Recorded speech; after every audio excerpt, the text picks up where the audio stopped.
Wifi hacking अक्सर लोगों को एक एडवेंचर लगता है, खासकर जो इथिकल हैकिंग या हैकिंग में नए आते हैं और जो बिगनर्स होते हैं, उनको लगता है कि ये एक बच्चों का खेल है। लोग ये समझते हैं कि सिर्फ एक सॉफ्टवेयर डाउनलोड करो, वाईफाई को स्कैन करो, भाई पासवर्ड आपके पास आ जाएगा। क्या ये सच है? आज की इस वीडियो के अंदर मैं आपको पूरे डिटेल में बताने वाला हूँ कि वाईफाई हैकिंग के अंदर आपको कौन कौन सी चीज़ें ज़रूरी होती हैं, कौन सा स्किल आपको चाहिए होता है, कौन कौन से टूल यूज़ हो रहे होते हैं, या सिर्फ एक सॉफ्टवेयर डाउनलोड करके बटन दबाओ और वाईफाई हैक हो जाता है। आज की वीडियो के अंदर मैं आपको सारी जितनी भी ये मिसकंसेप्शंस है ना, वो मैं आपको क्लियर कर दूंगा। अगर आप वीडियो को पूरा देखते हो और सीखना चाहते हो वाकई में ही कि वाईफाई हैकिंग कैसे होती है, तो वीडियो को लास्ट तक देखना। The video content is available for informational and educational purposes only. The creator of this video is not responsible for any actions taken based on the information provided. Use the information in the video responsibly and at your own risk. अस्सलाम वालेकुम दोस्तों, मैं हूं मोहम्मद अनस और आप देख रहे हो टेक्निकल खौफ यूट्यूब चैनल। अगर आपको भी ये लगता है कि सिर्फ एक बटन दबा देने से वाईफाई हैक हो जाता है, उसका पासवर्ड आपको मिल जाता है, तो ये सिर्फ आपकी गलतफहमी है। अगर आप ये सोच रहे हो तो आप बिल्कुल गलत हो। मेरी ये वीडियो को पूरा देख लेना, एंड तक देख लेना, दरमियान में से कहीं से स्किप ना करना, फिर आपको समझ आ जाएगी कि जो कहते हैं कि सिर्फ वाईफाई को हैक करने के लिए एक सॉफ्टवेयर की ज़रूरत होती है और वो प्ले स्टोर से डाउनलोड कर लो। आपने बहुत सारी वीडियोस देखी होंगी यूट्यूब पे या इस तरह के सोशल मीडिया प्लेटफॉर्म पे कि एक सॉफ्टवेयर को डाउनलोड करते हैं, एक एप्लीकेशन को डाउनलोड करते हैं और कहते हैं जी बस स्कैन करो और पासवर्ड आपके पास आ जाएगा। तो वो आपको बुद्धू बना रहे हैं, पागल बना रहे हैं। उनकी बातों पे यकीन नहीं करना। मैं आपको डिटेल में बताऊंगा, एक एक चीज़ बताऊंगा कि कैसे कौन सी चीज़ें यूज़ होती हैं, कौन सा स्किल आपको चाहिए होता है। सबसे पहले तो हार्डवेयर की बात कर लेते हैं कि आपके पास हार्डवेयर कौन सा होना चाहिए। सिर्फ सॉफ्टवेयर से तो काम नहीं चलता। तो सबसे पहले आपके पास तो एक वाईफाई अडाप्टर होना चाहिए, नेटवर्क अडाप्टर होना चाहिए। जैसा ये कि आप देख रहे हो, इसके अंदर मॉनिटर मोड और पैकेट इंजेक्शन मोड भी दोनों सपोर्ट करने चाहिए। अगर ये दोनों नहीं है अडाप्टर के अंदर, तो वाईफाई हैकिंग तो करना भूल जाओ। अब इससे होता क्या है कि इससे आप नेटवर्क को स्कैन करते हो, उसके अंदर जो वल्नरेबिलिटीज होती हैं उनको फाइंड करने की कोशिश करते हो। तो ये चीज़ आपको मस्ट ज़रूरी होती है। अब ये कितना का मिलेगा, ये इतना ज़्यादा महंगा नहीं है। अगर आप चाहते हो कि इस पे वीडियो बनाई जाए तो कमेंट में मुझे बता देना, इस पे मैं अलग से एक वीडियो बना दूंगा। इसके अलावा आपके पास एक अच्छा लैपटॉप होना चाहिए, आपके पास एक अच्छा वाईफाई होना चाहिए पहले से। बगैर वाईफाई के आप किसी का वाईफाई हैक नहीं कर सकते, ये ज़हन में याद रख लेना। आपके पास एक नेटवर्क अडाप्टर होना चाहिए, एक अच्छा लैपटॉप होना चाहिए। अब ऑपरेटिंग सिस्टम की बात करें तो उसमें आपके पास काली लिनक्स, पैरेट ओएस, उबुंटू, इस तरह के जो भी लिनक्स सिस्टम है लैपटॉप पे ऑपरेटिंग सिस्टम होना चाहिए पूरा। मोबाइल काम नहीं आएगा, मोबाइल से आप कुछ नहीं कर पाओगे। हाँ, कुछ ऐप्स जरूर हैं, लेकिन उसके लिए भी आपके पास एक रूट मोबाइल होना चाहिए और वो एप्लीकेशन भी मुकम्मल तरीके से काम नहीं करती, सिर्फ लिमिटेड फंक्शंस आपको देती हैं। तो आपके पास जो है वो एक लैपटॉप और उसके अंदर काले लिनक्स या कोई भी लिनक्स ऑपरेटिंग सिस्टम होना जरूरी है। सॉफ्टवेयर की बात करें तो आपके पास कुछ सॉफ्टवेयर होने चाहिए, जैसा कि एयर क्रैक एनजी, इसके अलावा वाई शार्क आपको अच्छी तरह आना चाहिए। इसके अलावा आपके पास रिवर नाम से एक सॉफ्टवेयर आ जाता है और ढेर सारे आपके पास टूल आ जाते हैं। वाई फाइट के नाम से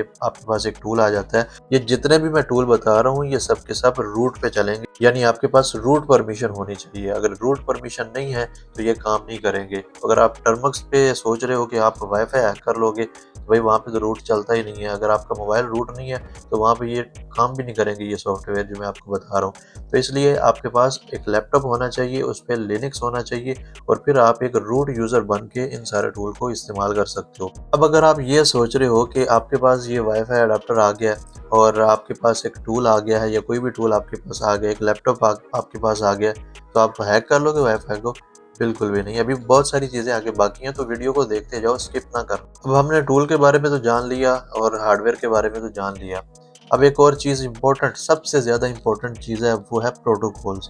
वाईफाई काम कैसे करता है, वाईफाई के अंदर ट्रैफिक कैसे जा रही होती है, किस तरह जो डिवाइसेस हैं वो वाईफाई से कनेक्ट हो रही होती हैं एक राउटर के साथ, या जो भी चीज़ें इसके अंदर यूज़ हो रही होती हैं उनका आपके पास नॉलेज होना चाहिए।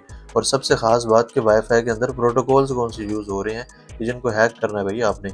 इसके अंदर कुछ प्रोटोकॉल्स हैं। अब जो मेरी वीडियो देख रहे हैं, जो बिगनर्स हैं, जो ये दावा कर रहे थे कि भाई सिर्फ एक सॉफ्टवेयर डाउनलोड करो और आप हैक कर लोगे वाईफाई को, तो उनको ये भी नहीं पता होगा कि भाई प्रोटोकॉल कौन से यूज़ हो रहे होते हैं। तो सबसे पहले आपके पास प्रोटोकॉल का नॉलेज होना ज़रूरी है। आपको पता होना चाहिए कि WPE प्रोटोकॉल क्या है, WPA, WPA2, WPA3, ये सारी चीज़ें क्या होती हैं। तो मैं एक छोटा सा ओवरव्यू आपको बता देता हूँ। WPE हमारे पास जो प्रोटोकॉल आ जाता है, ये एक पुराना प्रोटोकॉल है जिसके अंदर बहुत ही वीक एक सिक्योरिटी सिस्टम लगा होता है। इसको आप बड़ी आसानी से क्रैक कर सकते हो सिर्फ एक सिंपल ब्रूट फोर्स अटैक के ज़रिए। इसमें जो कीज़ यूज़ हो रही होती हैं, जिसमें जो प्रोटोकॉल सिक्योरिटी यूज़ हो रही होती है, बहुत ही वीक होती है। इसका मैकेनिज़्म बहुत ज़्यादा वीक होता है, तो इसको हैक करना बहुत ही आसान हो जाता है। जिस पे प्रैक्टिकल चाहते हो तो वो मैं आपको करके दिखाऊँगा अगर इस वीडियो पे रिस्पॉन्स अच्छा आता है तो। दूसरा जान लेते हैं कि WPA और WPA2 में क्या फ़र्क होता है। तो ये थोड़े एडवांस प्रोटोकॉल आ जाते हैं और मॉडर्न आ जाते हैं, लेकिन WPA2 जो है ये हमारे पास ज़्यादा इस वक्त एडवांस है। WPA3 भी आ चुका है लेकिन वो बहुत कम राउटर्स के अंदर आया है, लेकिन WPA2 बहुत ज़्यादा इस वक्त यूज़ हो रहा है। और जितने भी लेटेस्ट हमारे पास राउटर आते हैं, वो कोई भी आप लगा लो, TP-Link का लगा लो आप। इसके अलावा जो भी यूज़ हो रहे हैं इस वक्त राउटर, उन सब के अंदर जो WPA2 होता है, हाँ, उसके अंदर सेटिंग होती है कि आपको WPA2 यूज़ करना है, WPE रखना है, वो अपनी मर्ज़ी से आप सेट कर सकते हो। लिहाजा अगर आप सिक्योर नेटवर्क चाहते हो तो WPA2 को आपने इनेबल करके रखना है। अब इसमें होता क्या है कि इसमें काफ़ी सिक्योरिटी जो है वो हाई होती है, इसका जो मैकेनिज़्म होता है वो काफ़ी हाई होता है और इसको क्रैक करना बहुत ज़्यादा मुश्किल हो जाता है। नामुमकिन नहीं है लेकिन मुश्किल हो जाता है। इसमें आपको पता होना चाहिए कि ब्रूट फोर्स क्या होता है, डिक्शनरी अटैक क्या होता है, किस तरह वायरशार्क में पैकेट को हमने एनालाइज़ करना है, जो ट्रैफ़िक जा रही होती है उसको कैसे एनालाइज़ करना है, थ्री वे हैंडशेक क्या चीज़ होती है। तो ये सारी नॉलेज आपके पास होगी तभी आप वाईफ़ाई को हैक कर पाओगे। लेकिन अगर आपके पास नहीं है तो भई आपको जो पागल बना रहे हैं ना कि सिर्फ़ सॉफ्टवेयर से हैक कर लोगे, तो आप उनकी बातों में आ रहे हो और अपने आप को एक बड़ा हैकर समझने की कोशिश कर रहे हो। तो लिहाज़ा अगर आप ये सारी चीज़ें सीख लोगे तभी आप कुछ कर पाओगे और वाईफ़ाई हैकिंग को सीख पाओगे। अब यहाँ पे बात कर लेते हैं कुछ स्किल्स की। स्किल के बगैर तो आप कुछ भी नहीं कर पाते, तो स्किल होना लाज़मी है। कौन सी स्किल? सबसे पहले तो आपको नेटवर्किंग की बेसिक्स का पता होना चाहिए कि भाई नेटवर्किंग होती क्या है, इसके अंदर कौन-कौन सी चीज़ें, कौन-कौन सी टर्म्स यूज़ हो रही होती हैं, वो सारी आपको पता होनी चाहिए। फिर ही आप जो है वो कुछ कर पाओगे वाईफ़ाई हैकिंग के रिलेटेड, उसके अंदर फ़ील्ड में आ सकोगे। देन आपके पास अगर आप टूल बनाना चाहते हो, अपना टूल बनाना चाहते हो, जो बने-बनाए टूल्स हैं उनके अंदर बहुत सारी कॉम्प्लिकेशन होती हैं, वो कभी-कभी एरर दे देता है आपको, तो आपके पास एक नॉलेज होना चाहिए लैंग्वेज का, भई एरर को समझ सको कि इसके अंदर क्या एरर आ रहा है। फिर आप उस एरर को खुद से फिक्स कर सकोगे, तो आपको एक अच्छा नॉलेज आ जाएगा, आप अच्छे तरीके से जो है वो काम को परफ़ॉर्म कर पाओगे। तो आपके पास पाइथन और बैश, आपके पास ये जो स्क्रिप्ट लिखते हैं ऑटोमेटेड स्क्रिप्ट वगैरह, तो इसका नॉलेज आपके पास लाज़मी होना चाहिए। देन आपको वायरशार्क टूल चलाना आना चाहिए और इसके अलावा एयरक्रैक, एनजी, एयरबोर्न एनजी, ये जितने भी टूल्स हैं इनमें आपको अच्छी खासी महारत हासिल होनी चाहिए। वायरशार्क तो आपको लाज़मी तरीन आना चाहिए। अगर ये टूल नहीं आता आपको तो वाईफ़ाई हैकिंग भूल जाओ, क्योंकि इस टूल के बगैर आप WPA2 और WPA का जो प्रोटोकॉल है उसको हैक नहीं कर पाओगे।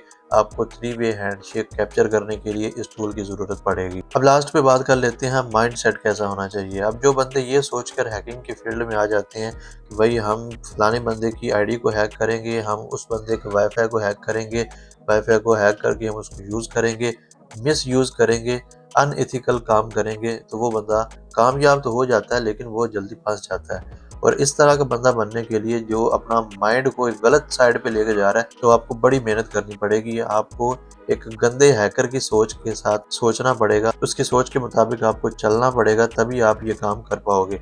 लेकिन अगर आप एक एथिकल वे में ये काम करना चाहते हो और लोगों की मदद करना चाहते हो, उनको सिखाना चाहते हो कि भाई अपने वाईफ़ाई को कैसे सिक्योर करना है, तब आप ये अच्छे तरीके से सीख लोगे। आपको एक बैड हैकर की सोच से भी चलना पड़ेगा और एक अच्छे हैकर की सोच से भी चलना पड़ेगा, ताकि आप इन दोनों को मिक्स करके सॉल्यूशन निकाल सको कि किस तरह हम अपने नेटवर्क को सिक्योर कर सकते हैं। अगर आपको ये लगता था कि वाईफ़ाई हैकिंग सिर्फ एक सॉफ्टवेयर के ज़रिए एक बच्चों का खेल है, तो अब उम्मीद है कि ये वीडियो देखने के बाद आपका जो पर्सपेक्टिव है वो बदल चुका होगा और आपको समझ आ चुकी होगी कि क्या-क्या चीज़ें ज़रूरी होती हैं, कौन से स्किल ज़रूरी हैं और कौन से आपके पास हार्डवेयर होना चाहिए। तो अगर आपको ये वीडियो अच्छी लगी है और इसके अंदर कुछ सीखने को मिला है, तो इस वीडियो को लाइक और शेयर लाज़मी करना।